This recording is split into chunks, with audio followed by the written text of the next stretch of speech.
দইওয়ালা, ও দইওয়ালা, ডাকছো কেন? দই কিনবে? কেমন করে কিনবো? আমার তো পয়সা নেই। কেমন ছিলে তুমি? কিনবে না তো আমার বেলা বইয়ে দাও কেন? আমি যদি তোমার সঙ্গে চলে যেতে পারতুম তো যেতুম। আমার সঙ্গে? হ্যাঁ, তুমি যে কত দূর থেকে হাঁকতে হাঁকতে চলে যাচ্ছ, শুনে আমার মন কেমন করছে। বাবা, তুমি এখানে বসে কি করছো? কবিরাজ আমাকে বাইরে বেরোতে বারণ করেছে, তাই আমি সারাদিন এখানেই বসে থাকি।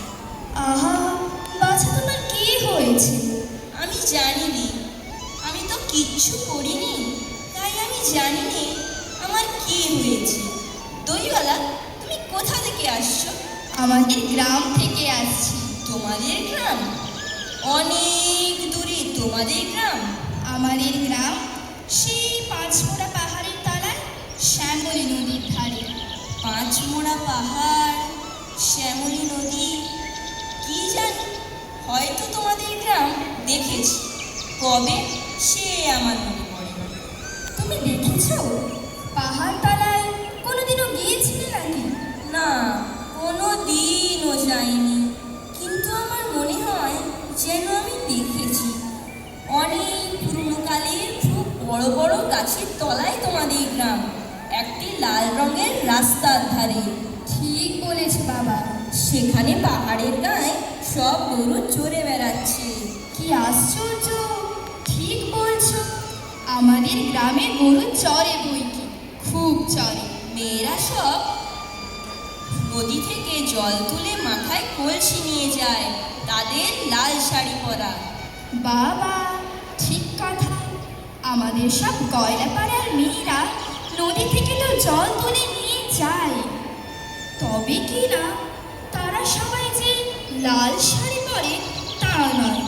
কিন্তু বাবা, তুমি নিশ্চয়ই কোনোদিন সেখানে বেড়াতে গিয়েছিলে। সত্যি বলছি দইওয়ালা, আমি একদিনও যাইনি। কবিরাজ যেদিন আমাকে বাইরে বেরোতে বলবে সেদিন তুমি নিয়ে যাবে তোমাদের গ্রামে? যাবো বই কি বাবা, খুব নিয়ে যাব। আমাকে তোমার মতো ওই রকম দই বেচতে শিখিয়ে দিও, ওই রকম পাক কাঁধে নিয়ে, ওই রকম খুব দূরের রাস্তা দিয়ে। মরে যাই, তুই বেচতে যাবে কেন বাবা? এত এত পুঁথি পড়ে তুমি পণ্ডিত হয়ে উঠবে। না না, আমি কখনো পণ্ডিত হব না। আমি তোমাদের রাঙা রাস্তার ধারে, তোমাদের বুড়ো বটের তলায় গোয়ালপাড়া থেকে দই নিয়ে এসে দূরে দূরে গ্রামে গ্রামে বেচে বেচে বেড়াবো। কীরকম করে তুমি বলো? দই দই দই, ভালো দই। আমাকে সুরটা শিখিয়ে দিও। হায় পোড়া কপাল, এসুরও কি শিখবার সুর? না না, ও আমার শুনতে খুব ভালো লাগে।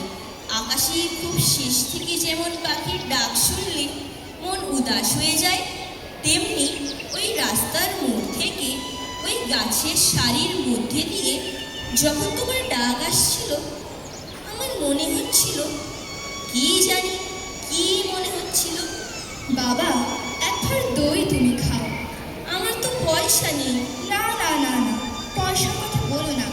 তুমি আমার দই খেলে আমি কত খুশি হব। তোমার কি অনেক দেরি হয়ে গেল? কিচ্ছু দেরি হয়নি বাবা, আমার কোনো লোকসান হয়নি।